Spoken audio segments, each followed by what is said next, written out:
Nuestro primer invitado de hoy es María Paula Romo, ex ministra de Gobierno del expresidente Lenín Moreno. Buenos días, doctora Romo, le saluda Juan Javier Benedetti. Ha terminado la fiesta del reparto en la Asamblea y a su movimiento Construye no le tocó ni un globo. Bienvenida. Buenos días, Juan Javier, ¿cómo le va? Buenos días, qué gusto estar en su programa. No creo que todavía hemos visto todo lo que está pasando. Creo que estamos empezando apenas a mirar todo lo que está involucrado en esta conformación de una gran alianza, de una aplanadora. Ojalá sea por la gobernabilidad y no por la impunidad, pero eso es lo que explica que el movimiento Construye no está ahí. Nosotros tenemos y vamos a sostener una postura muy firme respecto de esto. No nos parece menor entregarle la Comisión de Fiscalización al correísmo, no nos parece menor entregarle la Comisión de Justicia al correísmo o poner como presidenta de la Comisión de Seguridad a una profesional seguramente muy buena en su campo, pero experta en diseño de modas, cuando el país vive la gran crisis que vive. Entonces, sobre estas cosas, pues seguiremos levantando la voz y es probable que incomode a algunos. Ojalá, como usted dice, nos den en las narices y sea una aplanadora por el bien del país. Pero ¿cree usted, doctora Romo, que el presidente Noboa tuvo otras opciones para armar una mayoría diferente a la que ya se conoce? Creo que sí, Juan Javier, no una completamente diferente. Para nosotros había cómo se podía, existía la opción de una mayoría sin el correísmo. Matemáticamente sí se podía. Sin embargo, el presidente ha tomado una decisión, está en la capacidad de hacerlo. Él conducirá el gobierno por el próximo año y meses, así que esa es la que ha decidido. ¿Había como otra? Sí se podía. Matemáticamente se podía armar otra mayoría. El gobierno ha tomado una decisión y esperemos que le vaya bien y que nos equivoquemos, que usted y yo nos equivoquemos y que no sea la impunidad y el control total del Estado el que esté en el centro de esta discusión. Doctora Romo, ¿cómo está? Buenos días. Alfonso Harp la saluda. Un gusto conversar a través del Zoom en el programa. Usted es una mujer muy inteligente y el país así lo tiene claro. Y como mujer inteligente que es y como política experimentada, sabe que a veces es importante también la autorreflexión sobre las cosas que pasan. ¿Usted no cree que ha debilitado al bloque de Construye algunas cosas? Por ejemplo, en primer lugar, la identificación del liderazgo. O sea, para nosotros, en teoría, usted es la lideresa de esa organización política. Usted la fundó como Ruptura en los 25, luego se llamó Ruptura, ahora en los últimos años se ha llamado Construye. Pero está fuera del país, por un lado, y por último, eso es secundario. Comenzaron a aparecer una serie de líderes a posteriori del lamentable asesinato de Fernando Villavicencio. Se habló en algún momento que doña Andrea González era la que estaba ahí al frente. Hubo esta división de la gente de la gente buena, del capitán Ortega. Comenzaron también a dispersarse de alguna manera algunos integrantes. Hasta el día de hoy no se sabe exactamente quiénes son de Construye, quiénes se fueron de Construye. Entonces, para efectos de la negociación, ¿ustedes no son conscientes de que también las situaciones que han pasado a la interna de Construye lamentablemente contribuyó para que no tenga esa solidez en las conversaciones y en las negociaciones en la Asamblea? Por supuesto, Alfonso, buenos días, qué gusto saludarlo. Claro que sí, hemos tenido una campaña durísima, incomparable con la de otros movimientos u organizaciones políticas. Como usted bien dice, una alianza, una confluencia que se creó para auspiciar, respaldar la candidatura de Fernando Villavicencio, y Fernando fue asesinado en la mitad de la campaña, a plena luz del día, en un mitin político. Y luego, una organización política se opuso a que reemplacemos a nuestro candidato asesinado. A 2 días del debate presidencial, pretendieron dejarnos completamente fuera de la contienda en medio de una situación tan dura, nunca antes vista en el Ecuador como la que nos tocó pasar. Impugnaron la candidatura de Cristian Zurita cuando tratamos de reemplazar a Fernando Villavicencio luego de su asesinato. Impugnaron la candidatura del candidato más votado de Construye, Patricio Carrillo, que a pesar de tener una credencial que dice asambleísta porque ha ganado ante el contencioso electoral, se calificó ante el Consejo Nacional Electoral y le dieron su voto 1.700.000 personas, le pidieron un certificado del Ministerio de Trabajo para sentarse ahí. Por supuesto, eso es completamente contrario a cualquier vocación democrática. Fuimos a elecciones el 20 de agosto. Ganamos 31 curules. Una no la contamos desde el primer día porque se trata de la señora García, que también en el momento del asesinato de Fernando auspició la idea de que el señor Ortega reemplace a Fernando Villavicencio en la papeleta. Esto que usted señala, el asesinato del candidato, pues abrió una serie de diferencias y en algunos casos de pugnas y también de quienes intentaron ocupar su lugar sin que tengan la legitimidad para hacerlo. Al menos esa fue nuestra opinión y por eso no se dieron otros reemplazos que en su momento tensaron las cosas al interior. 31 curules ganamos el 20 de agosto. Quítele 30. Luego anularon las elecciones en el exterior, algo que hicieron directamente contra nosotros. Anularon las elecciones en el exterior, no por resolución del Consejo Nacional Electoral, sino de una junta especial. Ilegal de principio a fin. Pasamos de 30 a 27. De esas 3 curules que nos quitaron, recuperamos una, pasamos de 27 a 28. Luego el gobierno tomó la opción de discutir individualmente con personas de la bancada, individualmente con asambleístas que no venían de la estructura inicial del movimiento, sino de esta alianza que quedó muy golpeada luego del asesinato de Fernando, sin lugar a dudas. El gobierno tomó la decisión de hacer eso y efectivamente eso y otras diferencias llevaron a este distanciamiento. Sí se sabe quiénes son parte de la bancada de Construye, están inscritos con sus nombres, con su firma en la Secretaría de la Asamblea Nacional. Son 19 personas. 31, 30, 27, 28, 19. Esos 19 siguen siendo la segunda bancada más grande de la Asamblea Nacional y aún así no hay la convicción democrática suficiente para garantizar los espacios que por ley y por justicia corresponden. ¿Somos incómodos? Claro que sí. Somos incómodos para varios sectores porque no vamos a dejar de reclamar verdad sobre el asesinato. No vamos a olvidarnos que Rafael Correa, la noche del asesinato, puso en su cuenta de Twitter un video trucado, un video falso, un video de un grupo criminal o de un supuesto grupo criminal responsabilizando a Villavicencio de pertenecer a él y explicando así su asesinato. No vamos a olvidarnos que tienen sentencias por pagar en el país y no vamos a dejar de decir que el centro de su agenda es la impunidad y que nos tememos que así será. María Paula, ¿cómo estás? Bienvenida a Radio Centro, como siempre un gusto tenerte acá en nuestra radio. Una de las cosas que han venido sucediendo en los últimos días y que nos tiene al principio un poco desconcertados, pero ahora creo que ya con bastante claridad, y es que así como hace un par de semanas hubo este cruce de tweets entre Rafael Correa y Henry Kronfle, el uno desmarcándose de un eventual juicio político a la señora ministra fiscal y a una agenda de impunidad, y el otro recordándole que sí había sido parte de la mesa de negociación, y el otro desmintiendo el tema de la fiscal. Y ahora con el comentario de Vicente Tayano que se desmarca absolutamente de cualquier tipo de amnistía a Ricardo Patiño o que no se marque dentro de la legalidad y del debido proceso. ¿No es esto una lectura clara de que, si bien es cierto, pudo haber habido un acuerdo legislativo para la conformación de las comisiones y para la elección de las autoridades del CAL y de las presidencias y vicepresidencias?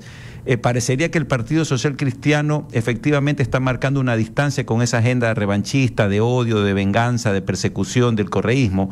¿No deja eso quizás un espacio de tranquilidad a las otras bancadas de que probablemente el correísmo va a estar aislado en esa agenda que claramente se ha distanciado tanto del presidente Noboa como del resto de bancadas que quieren otro tipo de acuerdos económicos, sociales, que ayuden a sacarnos de la crisis? ¿No piensas que son buenas señales estas del socialcristianismo? Coincido con usted, buenos días. Coincido con usted, son buenas señales y las saludamos. No solamente lo que ha dicho ayer Vicente Tayano, lo que dijo hace algunos días Henry Kronfle, lo que dijo el propio presidente Noboa al distanciarse del intento del juicio político a la fiscal general. Eso ha marcado pues una distancia, como usted bien lo dice, entre la agenda de impunidad del correísmo y estas señales explícitas, con todas las letras claras, del presidente por un lado y de los representantes del Partido Social Cristiano en la Asamblea por otro. Por supuesto que notamos eso y lo saludamos, nos alegra. A mí me parece que es muy saludable, además, que se diga con claridad sin dar paso a lo que ellos han respondido, ¿no? No necesitamos que estén de acuerdo, solamente valoren las pruebas. Más adelante ya veremos, o que ellos impulsen los juicios y luego los votos salgan de otro lugar. Por eso ha sido muy clara la postura y, como lo digo, sin escatimar la claridad también en lo que yo expreso, saludamos esas posiciones y son una buena señal. Ojalá se puedan mantener más adelante. Muy buenos días, María Paula. La saluda Paoli Casa. Yo quiero hacer una pregunta un poco en relación a lo que mencionaba Juan Javier antes. Yo creo que Lasso tuvo buenas intenciones y seguramente su problema fue de gobernabilidad, pero se critica al gobierno por este acuerdo, ¿verdad? O en realidad no al gobierno, sino ADN por este acuerdo. Entonces, tomando en cuenta que sin Revolución Ciudadana y Partido Social Cristiano no habría mayoría, el otro día leí a un analista que decía algo así como Revolución Ciudadana y Partido Social Cristiano, la alianza del desgobierno. ¿Qué opina usted de esta lectura? Era un profesor de la Flaxo y me pareció interesante la forma en que lo dijo. Buenos días, Paula, muchas gracias y qué gusto saludarla. No debemos adelantarnos a juzgar a un gobierno que aún no se ha instalado. Creo que por el bien del país tenemos que desear que le vaya bien al presidente Noboa, que tenga las mejores condiciones para llevar adelante la agenda que le propuso al país, por la que el país ha votado, y que eso tenga como resultado superar al menos los problemas más graves, detener las tendencias más peligrosas que vivimos en el Ecuador. El Ecuador está camino a convertirse en un narcoestado. La cantidad de violencia, de muerte, de descontrol que hoy existe, lo que pasa con la administración de justicia, lo que está pasando con el tema económico, la falta de empleo, esos son los verdaderos problemas y ojalá la política se ponga al servicio de esos problemas. Es nuestro propósito, así lo haremos. Ayer, por ejemplo, hemos presentado ya una primera iniciativa de enmienda constitucional para regresar al tema de la extradición. Entonces, ojalá que le vaya bien al presidente. Creo que es temprano para juzgar el éxito o no de su gobierno. Aún no jura. Veamos cómo le va, veamos cuál es el equipo que logra, veamos cuáles son los ministros que van a hacerse cargo de cada cartera de Estado. Sin embargo, el tiempo que tiene es poco.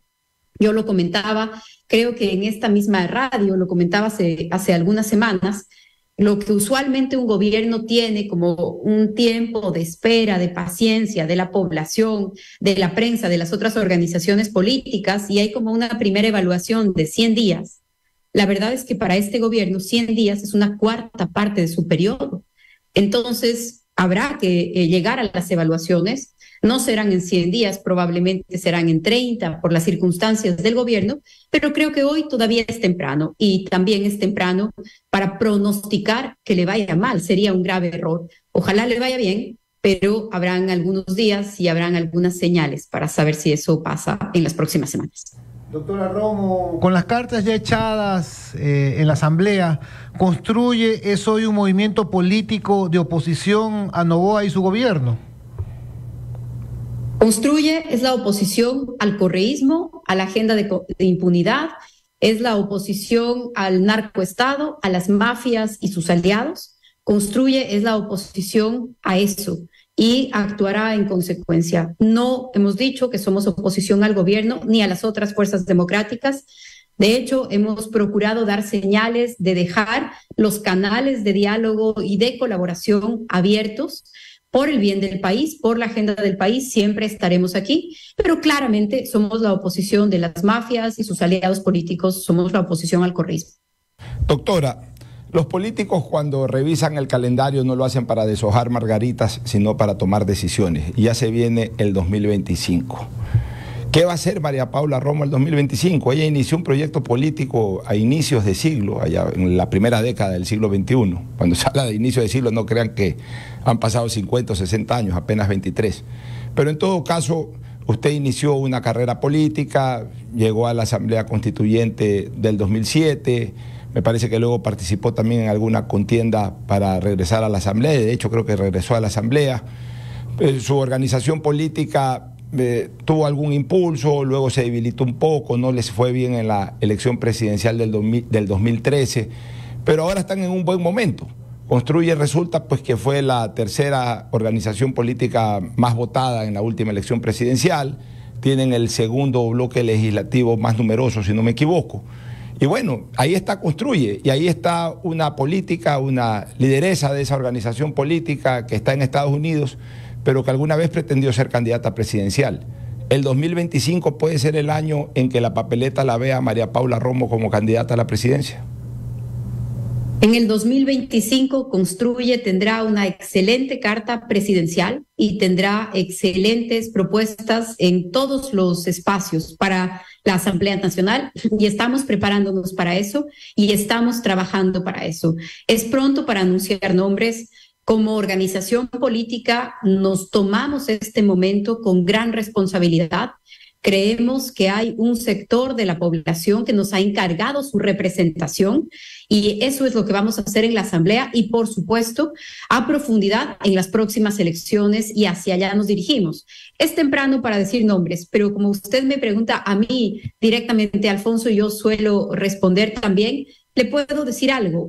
Tengo 23, casi 25 años de hacer política, y tengo un gran compromiso con mi país, y tengo un gran compromiso con el futuro del Ecuador, con su presente, y siempre voy a estar en esa posición. Como candidata, no es el momento todavía de ninguna decisión o de ningún anuncio, pero en la política, por supuesto que sí. Desde cualquier lugar en el que esté, voy a seguir trabajando porque tengo esa convicción, y espero poder impulsar y animar a muchas otras personas, y estoy muy contenta de lo que Construye ha logrado con una serie de nuevos liderazgos, algunos ya más conocidos y otros que el país descubrirá en estos meses. Creo que hay Construye para rato, y creo que hay muchos nombres sobre la mesa para el 25, para el 27, para el 29. Esa es la tarea en la que estamos empeñados. María Paula, una última consulta de mi parte, y es, conversábamos ayer con el doctor Ricardo Novoa, y él tenía una preocupación genuina. Obviamente, pues estamos al comienzo del giro ordinario de la Asamblea, por lo tanto no podemos anticiparnos lo que pueda resultar de este pacto, de esta unión entre el correísmo, socialcristianismo y el oficialismo, pero lo que sí se está dando es movimientos, por decirlo menos, extraños en el Consejo de la Judicatura, este nuevo proceso de recalificación a 95 postulantes, cuando solamente 5 se quejaron de que hubo problemas e inconsistencias electrónicas. ¿No es esto acaso donde debería estar enfocada la preocupación de Construye y de otros movimientos políticos, porque quizás ahí se pueda estar cocinando una eventual impunidad de ciertos actores políticos del pasado? Porque realmente las lecturas que están saliendo de ese Consejo de la Judicatura realmente nos preocupa a quienes hacemos opinión, y creo que a todos los ecuatorianos, ¿no? Un manejo bastante impreciso, por no decir irregular, en la elección de nuevos magistrados y de jueces. ¿Qué opinión tiene usted al respecto, María Paula? Sí, señor, esto es muy importante, no perder de vista que no es solo lo que pasa en la Asamblea Nacional lo que va a determinar las agendas políticas del país. Lo venimos diciendo hace rato. Puede ser que en la Asamblea Nacional le bajen un poco la temperatura a la agenda de impunidad, o sigan haciendo declaraciones destempladas de primer día, como la del señor Patiño, referente a la amnistía del señor Patiño, pero la agenda de impunidad también se cocina por fuera de la Asamblea Nacional, en el concurso de jueces, por supuesto, en lo que está pasando en el Consejo de la Judicatura, en lo que está pasando en la Contraloría.